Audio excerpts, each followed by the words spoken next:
तो जैसा कि लास्ट एपिसोड में हम लोगों ने देखा था कि गुआन वो एक छोटी सी लड़की के साथ एक इमोर्टल के पीछे पीछे गुफा के अंदर आ गया था, जहां पर वो इमोर्टल्स उन लोगों को चुन चुन कर मारना शुरू कर देते हैं। ये देखते ही वो सारे लोग घबरा गए थे और गुआन उस छोटी लड़की को बचाने के लिए फौरन से उसी गुफा के अंदर एक कोने में जाकर छुपा देता है और खुद जब बाहर निकलता है तो उसे ज़ुओ क़ियान का सामना करना पड़ता है, जिसकी वजह से उनके बीच में फाइट होती है। मगर हमने देखा था कि उस फाइट की वजह से गुआन अचानक उस ट्रेजरी गेट के अंदर चला गया था और उस गेट के अंदर हमें दिखाया गया था एक छोटे से प्लांट को, जो कि असल में एक सेक्ट मास्टर की रेनमेट सोल थी। वो सेक्ट मास्टर असल में गुआन की बॉडी पर कंट्रोल करना चाहता था, मगर जब उसे पता चलता है कि गुआन की बॉडी के अंदर एक एंशिएंट गॉड है तो वो फौरन से अपना इरादा बदल लेता है और फिर उसकी हेल्प करना शुरू कर देता है। यहाँ तक कि वो ज़ुओ क़ियान को मारने के लिए भी गुआन को कुछ टेक्निक सिखाता है, जिसकी वजह से गुआन ने बहुत ही आसानी से ज़ुओ क़ियान को मार दिया होता है और उसके मारने के साथ ही वो ब्रेक थ्रू भी कर लेता है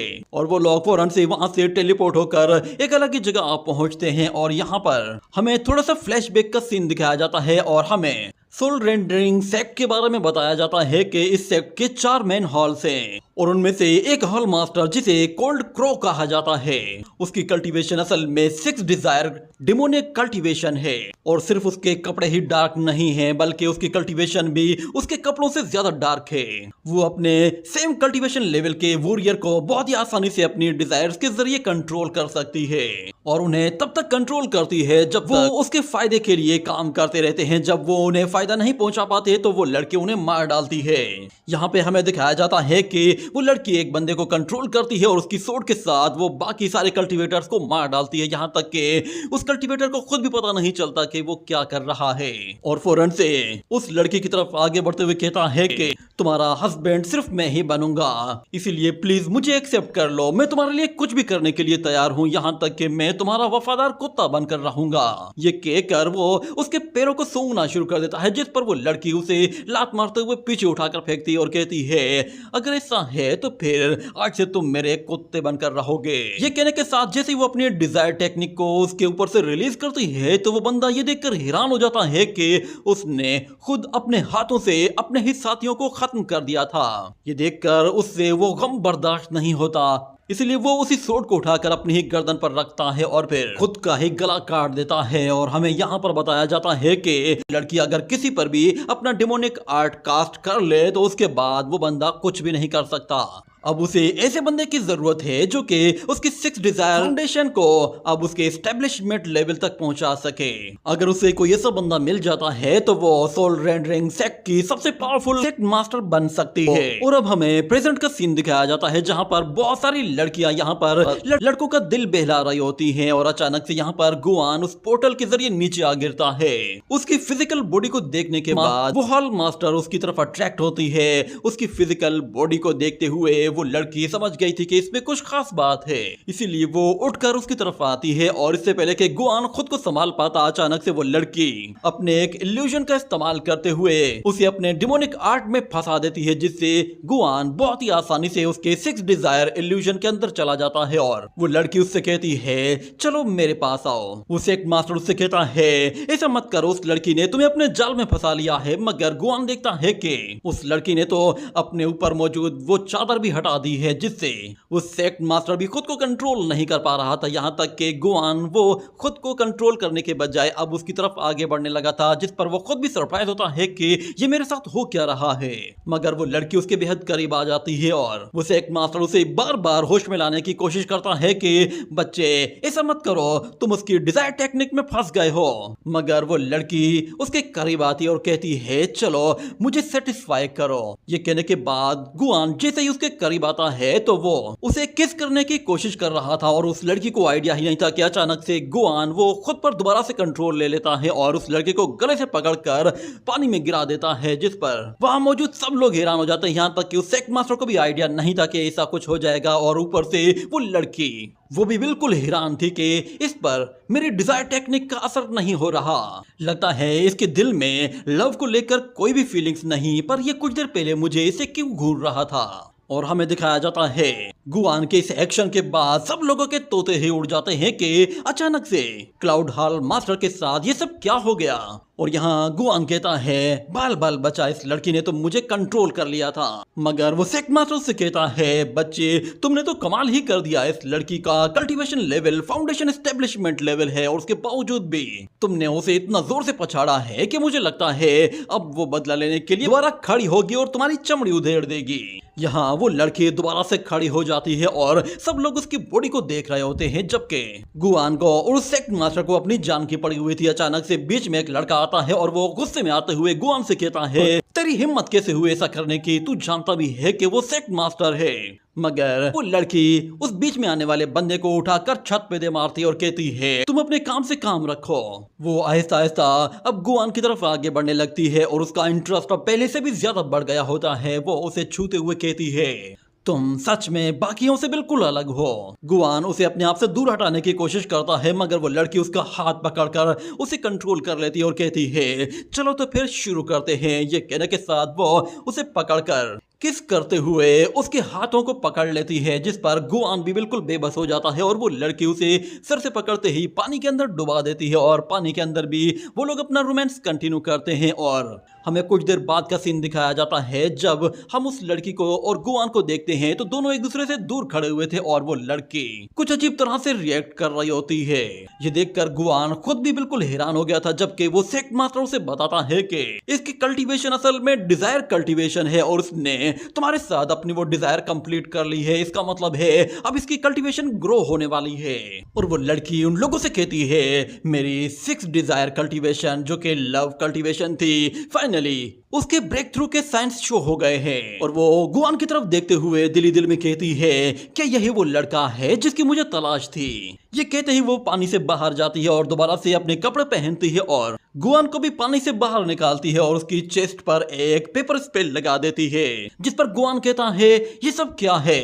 तो वो लड़की उससे कहती है टेंशन मत लो, मैं तुम्हें असल में कोई रिस्पॉन्सिबिलिटी दे रही हूँ। ये कहने के बाद हमें दिखाया जाता है कि उसी हॉल के दरवाजे पर अचानक से एक लड़का आता है। जैसे ही उसे बजाने वाला था तो अचानक से गुआन उस दरवाजे से बाहर आकर गिरता है और उस लड़के के हाथ में जो फूल थे वो सारे के सारे बिखर जाते हैं। ये देखते ही वो फौरन से उन फूलों को चुनना शुरू करता है और गुआन की तरफ देखते ही गुस्से में उसे पंच मारने की कोशिश करता है, पर अचानक अंदर से उस क्राउड हॉल मास्टर की आवाज आती है और वो उससे कहती है शुहाओ वहीं रुको, ये लड़का वही है जिसकी मुझे तलाश थी, इसीलिए फौरन से इस लड़के को अपने सेक्ट में इन कर दो और फिलहाल मैं कुछ टाइम के लिए आइसोलेशन में जा रही हूँ, इसीलिए अब इस लड़के का तुम्हें ही ख्याल रखना है। ये सुनते ही वो फौरन से गुहान को गले से पकड़ लेता है और कहता है कि तुम कहां से बाहर निकल आए। मगर जब वो उसके लिप्स को देखता है तो वो बिल्कुल हैरान हो जाता है और उसे विजन्स आना शुरू हो जाते हैं, जिसमें वो क्लियरली देख पा रहा था कि उसे हॉल मास्टर ने किस किया है और वहां पर और भी बहुत कुछ हुआ होगा। ये सोचकर ही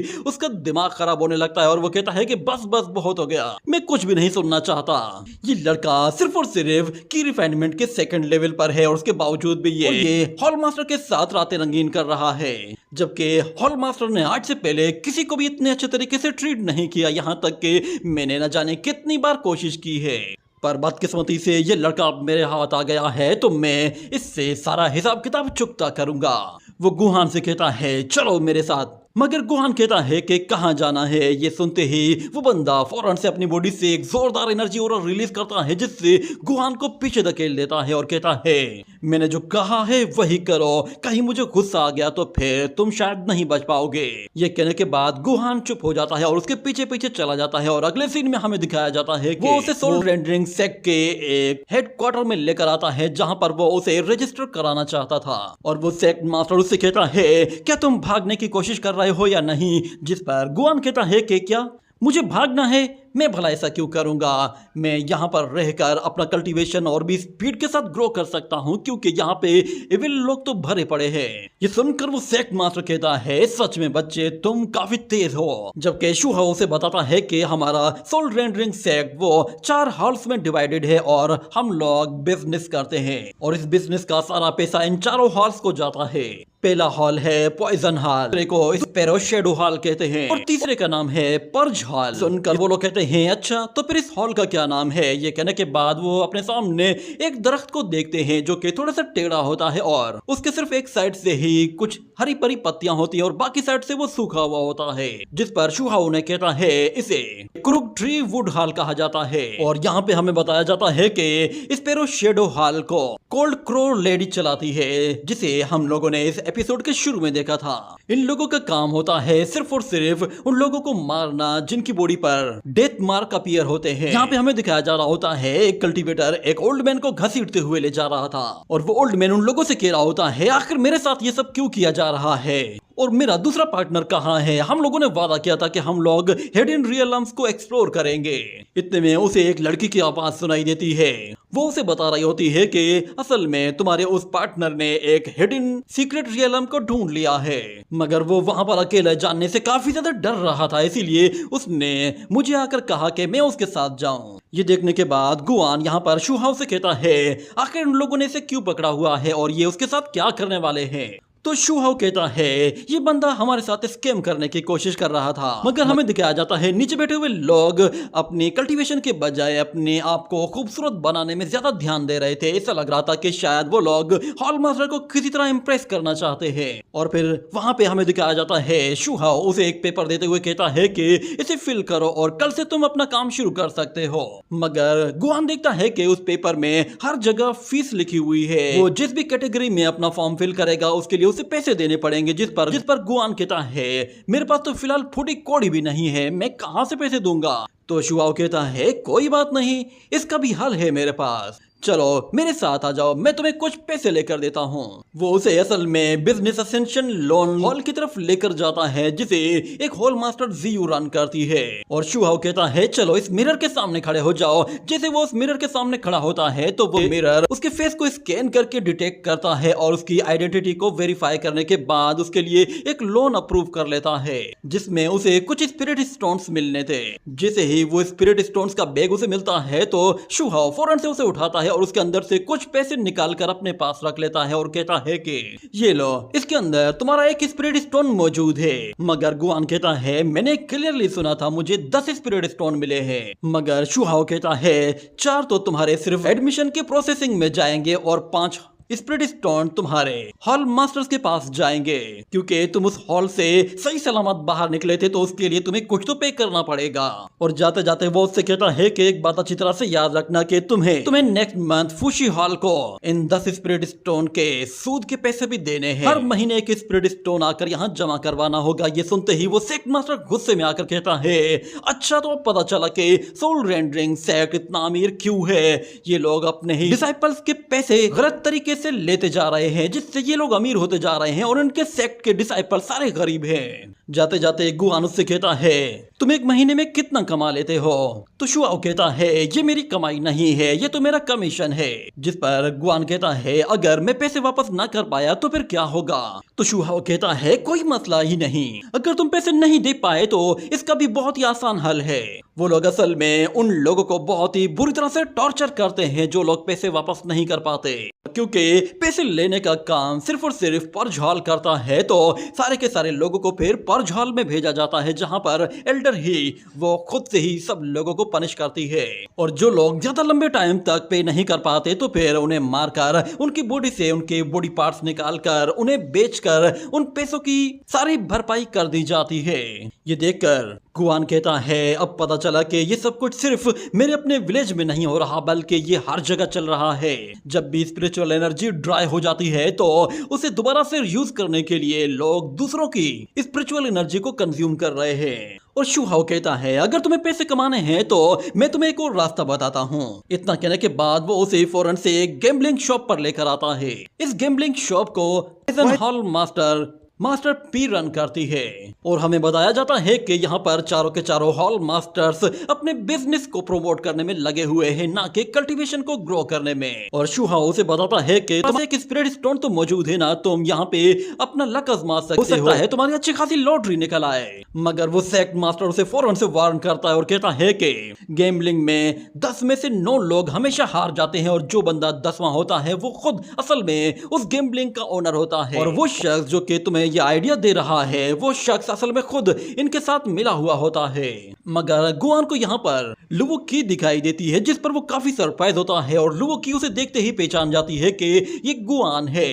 मगर अचानक वहां पर एक कल्टीवेटर वो लुवो की को बहुत ही जोर से धक्का मारते हुए कहता है कि तुम्हारा ध्यान कहाँ है, तुम्हारी वजह से मैं ये गेम हारने लगा हूँ। मगर वहां मौजूद सब लोग ये देख रहे होते हैं कि वो लड़की तो बहुत ही खूबसूरत है और उस बेचारी के साथ इतना बुरा हाल हो रहा है। जबकि वो कल्टीवेटर यहाँ पर गुआन से कहता है तुम दूर से खड़े होकर क्या देख रहे हो, क्या तुमने गैम्बलिंग के लिए पैसे पे किए हैं। मगर गुआन नोट करता है कि यहाँ पर जितने भी कल्टीवेटर्स हैं वो सारे ही की रिफाइनमेंट के 3rd लेवल में है और वो खुद 2nd लेवल में है। और शुहाओ उसे बताता है लगता है कि तुम उस लड़की को देखकर पिघल गए हो, पर मैं तुम्हें बता दूं कि इन कल्टीवेटर्स ने तुम्हें पहचान लिया है, शायद तुमने इनके किसी साथी को मारा है। यहाँ पे हमें दिखाया जाता है एक और हॉल के कुछ कल्टीवेटर्स आते हैं और वो आते ही कहते हैं कि ब्रदर शुहाओ आखिर ऐसा भी क्या हुआ कि तुम्हें हमारे इस गैम्बलिंग स्टोर पर आना पड़ा। तो शुहाओ कहता है मैं सिर्फ बिजनेस के लिए आया हूँ और इसका तुम्हारे साथ कोई लेना देना नहीं। मगर वो कल्टीवेटर कहता है कि मैं यहाँ पर सिर्फ इस लड़के के लिए आया हूँ, इसे हमारे साथ जाने दो, उसके बदले में तुम्हें जो चाहिए वो मांग लो। तो शुहाओ उसके कान में जाकर कहता है कि ठीक है इसकी कीमत दे दो और इसे ले जाओ। और वो कल्टीवेटर कहता है ठीक है तुम्हें क्या चाहिए, जिस पर शुहाओ कहता है एक लो ग्रेड का स्पिरिट स्टोन। ये सुनते ही वो लोग गुस्से में आकर कहते हैं क्या एक लो ग्रेड का स्पिरिट स्टोन, क्या तुम्हारा दिमाग खराब है, एक स्पिरिट स्टोन से तो ऐसे 10 लोग आ जाएंगे और तुमसे पहले वहां भी वो लोग थे जिसने इस लड़के को पकड़ा था, इसलिए इस पर तुमसे ज्यादा हमारा हक है। ये सुनकर शुहाओ कहता है अगर ऐसा है तो फिर हमारे बीच में डिस्कशन करने की कोई गुंजाइश बाकी रही ही नहीं। ये कहने के साथ जैसे वो लोग जाने लगते हैं तो अचानक से सारे कल्टीवेटर्स उन्हें चारों तरफ से घेर लेते हैं और उनके बाहर जाने का कोई भी रास्ता नहीं छोड़ते। जिस पर शुहाओ कहता है तुम्हें लगता है कि तुम कुछ लोग मेरा रास्ता रोक पाओगे। ये कहने के साथ वो फौरन से अपने बैग के अंदर से बहुत सारे इंसेक्ट्स को रिलीज कर देता है। वो सारे इंसेक्ट हर जगह फैलना शुरू हो जाते हैं और सारे कल्टीवेटर्स उनसे दूर हट जाते हैं। और वो सेक्ट मास्टर कहता है अच्छा तो ये लड़का एक इंसेक्ट कल्टीवेटर है, इसका मतलब ये है कि ये एक जीनियस है और ये किसी भी क्रीचर के साथ कम्युनिकेट कर सकता है। जबकि यहाँ पर शुहाओ वो एक जायंट हनी बी को भी समन कर लेता है, जिसे देखकर वहां मौजूद लोग थोड़ा सा डर गए थे। और शुहाओ फौरन से गुआन को लेकर वहां से जाते हुए कहता है क्या वो लोग हमारे पीछे आ रहे हैं। तो गुआन कहता है कि नहीं कोई नहीं है। जिस पर शुहाओ कहता है ठीक है तो फिर फौरन से भागो यहाँ से। ये कहने के बाद वो लोग तेजी से भागते हुए निकल जाते हैं, जबकि उनके पीछे मौजूद कल्टीवेटर्स वो उनका पीछा नहीं करते। अगले सीन में हमें दिखाया जाता है शुहाओ फौरन से उसे एक पुराने से घर में ले आता है और कहता है अच्छा तुम यहीं पे ही रहोगे और तुम्हें कोई भी चीज चाहिए होगी तो तुम्हें यहीं पर ही मिलेगी। उसका घर बहुत ही ज्यादा पुराना और काफी मैला और टूटा फूटा लग रहा था, मगर उसके बावजूद भी वो वहां पर रहने के लिए तैयार हो गया था। और शुहाओ से कहता है कि कल तुम्हें तुम्हारा ज्वाइनिंग लेटर मिल जाएगा और कल से ही तुम अपना काम शुरू कर सकते हो। ये सुनकर गुआन कहता है कि ब्रदर तुमने मेरी हेल्प की उसके लिए बहुत बहुत शुक्रिया। जिस पर कहता है किसी गलतफहमी का शिकार मत बनना, मैंने तुम्हारी हेल्प नहीं की, मैं सिर्फ अपने इस पेरो शेडो हॉल की रेपुटेशन को बरकरार रख रहा था। उसके जाने के बाद यहाँ पर वो सेक्ट मास्टर अपीयर होता है और वो शुहाओ से कहता है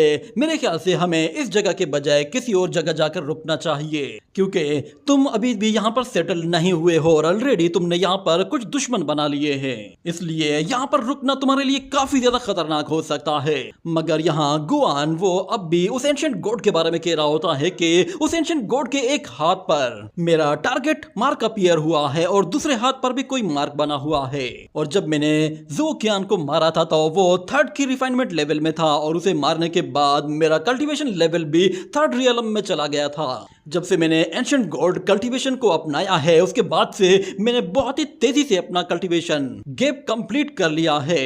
मुझे बाकी लोगों की तरह पिल्स खाने की जरूरत नहीं। ये पावर्स असल में बहुत ही ज्यादा एविल है। मुझे नहीं मालूम कि ये गॉड की वजह से आ रही हैं या फिर कहीं और से आ रही हैं, मगर लास्ट टाइम जब मैं उस हेवनली फ्लेमिंग पूल के पास में मौजूद था तो वहां पर मेरी पावर्स अचानक से इतनी ज्यादा बूस्ट हो गई थी कि मैं खुद भी नहीं सोच पा रहा था कि मेरे अंदर इतनी पावर कहां से आ गई। शायद वो उस एंशिएंट गॉड की पावर्स थी। अगर वो ब्लड मार्क अब काफी ज्यादा डिम पड़ गया है, मुझे लगता है कि वो जब भी लाइट अप होगा तो मैं दोबारा से अपने टारगेट को चूज कर पाऊंगा। और अगर ऐसा ही है तो फिर इसका मतलब ये है कि एंशिएंट गॉड के इन 8 हाथों में 8 डिफरेंट पावर्स है। जब लास्ट टाइम मैं इस गॉड से मिला था तो उस टाइम इसने मुझसे एक वर्ड भी नहीं कहा। शायद वो चाहता है कि मैं खुद से ही हर चीज का पता लगाऊं कि मेरी कल्टीवेशन किस तरह काम करेगी। इतने में वो एंशिएंट गॉड उसकी तरफ देख रहा होता है, जिस पर गुआन कहता है, क्या ये वाकई में मेरी कोई हेल्प करना चाहता है? इतना कहते ही वो जैसे ही पीछे पलटता है तो वो एंशिएंट गॉड दोबारा से अपनी आंखें बंद कर लेता है।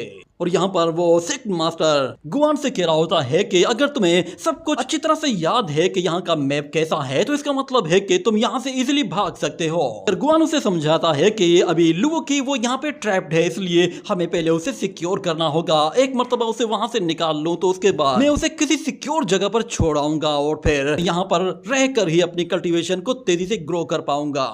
जिस पर वो सेक्ट मास्टर उसे समझाता है कि ऐसा मत करो, तुम बिला वजह में ही अपने आप मुश्किल सिचुएशन में डाल रहे हो। पर यहाँ गुआन मानने को तैयार नहीं होता और वो कहता है, मैंने पता लगा लिया है कि मैं अपनी पावर किस तरह बढ़ा सकता हूँ। तुम्हें क्या लग रहा था कि मुझे नहीं मालूम कि मुझे मारने के लिए वो लोग आएंगे? ये कहने के बाद उसे पता चल जाता है कि बाहर लोग मौजूद हैं और वो वही लोग थे जो कि पहले उसे मारने के लिए उस गैम्बलिंग शॉप पर आए थे। और यहाँ पर उनका वो सीनियर कह रहा होता है, क्या तुम वाकई में श्योर हो कि यही वो घर है जहाँ पे वो बंदा रहता है? तो वो कल्टीवेटर कहता है कि हाँ, वो यहीं पे ही है। वो फर्स्ट की रिफाइनमेंट लेवल से डायरेक्ट सेकंड में चला गया था। ये सुनते ही उसका सीनियर उसे पंच मारते हुए कहता है, तुम मुझे बेवकूफ बना रहे हो, मैं तो पैदा भी की रिफाइनमेंट के 3rd लेवल के साथ हुआ था। इतने साल गुजरने के बाद भी मैं सिर्फ और सिर्फ की रिफाइनमेंट के एक ही लेवल को अपग्रेड कर पाया हूँ। जिस पर वो दूसरा जूनियर कहता है कि उस लड़के ने ब्रदर कियान को कल्टीवेशन गैप होने के बावजूद भी मार दिया था, तो इसका मतलब ये है कि वो आपका भी यही हाल करेगा। ये सुनते ही वो सीनियर उसे फिर से थप्पड़ दे मारता है, मगर वो लोग फिर उसे छोड़कर अपने मकसद पर फोकस करते और कहते हैं कि स्पैरो शैडो हॉल का सर्विलेंस आर्टिफैक्ट यहाँ पर लगा हुआ होगा। वो अपने 2 जूनियर से कहता है, फौरन से इस सर्विलेंस आर्टिफैक्ट को डिसेबल करो। वो लोग फौरन से वहां पर मौजूद उन आर्टिफैक्ट्स को डिसेबल करने के लिए उनके ऊपर अपने मैजिक तिलिस्मान का इस्तेमाल करते हैं। मगर दूसरी तरफ शुहाओ को ये पता चल जाता है कि वो लोग उसे मारने के लिए आ गए हैं, यानी कि अब गुहान का बचना मुमकिन नहीं। यहाँ पर वो कल्टीवेटर लोकेशन आइसोलेशन स्पेल को एक जगह पर लगाकर उस पूरे घर को सारे की सारी लोकेशन से आइसोलेट कर देते हैं, यानी कि अगर गुआन अगर अंदर चीखेगा चिल्लाएगा तो भी उसकी आवाज बाहर नहीं आएगी। यहाँ हमें दिखाया जाता है 2 कल्टीवेटर्स दरवाजे से अंदर आते हैं और उन्हें दिखाई देता है कि गुआन अपने बिस्तर पर सो रहा है। जैसे ही वो लोग जाते हैं अपनी सोर्ड्स के साथ उस पर अटैक करते हैं तो अचानक से एक कल्टीवेटर का गला उस सोर्ड अटैक से कट जाता है। ये देखकर वो दूसरा वाला बिल्कुल हैरान हो जाता है और पीछे पलटकर देखता है तो पीछे गुआन मौजूद था और उस कल्टीवेटर को मारने की वजह से लेवल अपग्रेड होकर अब 3rd की रिफाइनमेंट लेवल तक आ जाता है। जिसके बाद उनके बीच में वहां पर घमासान की लड़ाई शुरू होती है और बाहर खड़ा हुआ वो सीनियर यही सोच रहा था कि इन लोगों को अंदर गए हुए इतना टाइम हो गया है और अभी तक कोई भी न्यूज नहीं आई है, ना ही कुछ पता चल रहा है कि अंदर हो क्या रहा है। ये कहने के बाद वो डिसाइड करता है कि वो खुद से ही अंदर जाकर देखेगा कि वहां पर हो क्या रहा है। जैसे ही वो दरवाजा खुलता है तो जूनियर की बॉडी नीचे पड़ी हुई होती है और वो सेक्ट मास्टर गुआन से कहता है, आखिर तुमने इसे जान से क्यों नहीं मारा? तो गुआन बताता है, ये सेम कल्टीवेशन लेवल में है, मैं अपने कल्टीवेशन लेवल को बढ़ाने के लिए किसी 4th लेवल के कल्टीवेटर को मारूंगा तभी मेरा लेवल उसके बराबर आएगा। ये कहने के बाद वो अपने क्लीवर को समन करता है और उसके साथ जैसे ही जाकर उस सीनियर पर अटैक करता है तो वो सीनियर बहुत ही आसानी से उसे पुश करते हुए पीछे धकेल देता है और अपने पंच के साथ उसे जैसे ही जोर से वार करता है तो गुआन पीछे एक दीवार से जा टकराता है और उसे फील होता है कि उसे सब कुछ धुंधला दिखाई देने लगा है। ये देखकर वो समझ जाता है कि उसकी पावर वो काफी ज्यादा स्ट्रॉन्ग है और एक पंच से ही उसे सब कुछ धुंधला नजर आने लगा है। मगर वो हिम्मत नहीं हारता और उस बंदे के साथ दोबारा से फाइट करता है और हम देखते हैं उनके अटैक्स बहुत ही ज्यादा फास्ट होते हैं, जबकि गुआन के क्लीवर स्किल्स वो भी इतने अच्छे होते हैं कि उनके जरिए वो कुछ हद तक उस सीनियर वॉरियर को चोट पहुंचा पा रहा था और उसका खून भी निकल रहा था, मगर उस कल्टीवेटर के लिए ये चोट बिल्कुल मामूली सी होती है। पर हमें दिखाया जाता है कि उस एंशिएंट गॉड का वो ब्लड मार्क दोबारा से लाइट अप होना शुरू हो जाता है, यानी कि गुआन को अपना न्यू टारगेट मिलने वाला था, जो कि उस सीनियर के बिल्कुल सिर के ऊपर अपीयर हो जाता है, जिससे वो समझ जाता है कि उसे मारने के लिए उसे ज्यादा जख्मी करना पड़ेगा। उसके बाद वो उस वॉरियर को पूरी तरह से अपने कंट्रोल में ले सकता है। इतने में उन दोनों के बीच में काफी ज्यादा लड़ाई होती है, जिसकी वजह से वो ब्लड मार्क आधा तो भर चुका होता है, मगर उन लोगों में अब लड़ने की बिल्कुल भी हिम्मत बाकी नहीं बची होती, क्योंकि उन लोगों ने काफी ज्यादा एनर्जी कंज्यूम कर ली थी। और ऊपर से वो सीनियर भी सरप्राइज होता है कि ये लड़का इतनी मार खाने के बाद भी अब तक अपने पैरों पर खड़ा हुआ है। मगर गुआन ने यहाँ पर उस डेथ मार्क को पूरी तरह से ब्लड से फिल कर लिया होता है, जिसके बाद यहाँ वो सीनियर कहता है, तुम्हारी इतनी हिम्मत, तुम मुझ पर हंस रहे हो। ये कहने के बाद वो फौरन से अपने कुछ क्लोन्स क्रिएट कर लेता है और हमें दिखाया जाता है कि वो क्लोन्स जैसे ही आगे बढ़ते हैं तो यहाँ पर गुआन फौरन से अपनी गॉड पावर को यूज करते हुए